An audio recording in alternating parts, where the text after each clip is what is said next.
నా డైలాగ్ నువ్వు అనిస్తావు నాకు ఇందాక నేషనల్ క్రష్ నా క్రష్ కూడా అందుకని నేను ఆ మాట అనను కానీ అనుకుంటాను అంతే, పైకి మాత్రం నేను అనను. సరే అమ్మా, ఫెంటాస్టిక్ అమ్మా నువ్వు.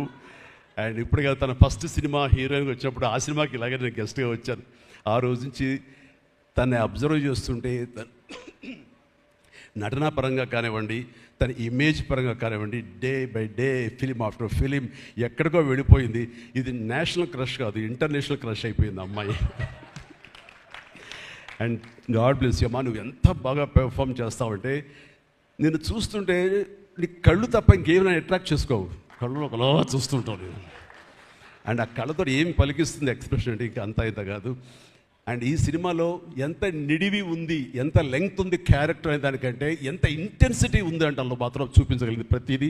ముఖ్యంగా బిడ్డను హోల్డ్ చేసినప్పుడు అక్కడ ఒక కన్నతల్లిలాగా, ఒక అమాయకంగా ఒక ప్రియుడిని మోసపోయినప్పుడు వాడి వల్ల ఎక్కేసినప్పుడు నాకు చూడాలని అందులో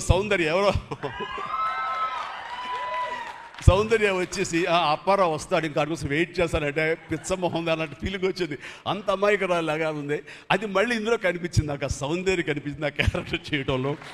యూ డన్ ఫెంటాస్టిక్ జాబ్. ఆ తర్వాత సీరియస్నెస్గా పెంచుకుంటూ, ఆ తర్వాత దేవాకి సపోర్ట్గా ఉంటూ అండ్ దేవాన్ని ఓన్ చేసుకునే విధంలో మాత్రం నీ ట్రాన్స్ఫర్మేషన్ కానీ నీ characterisation well designed and well performed.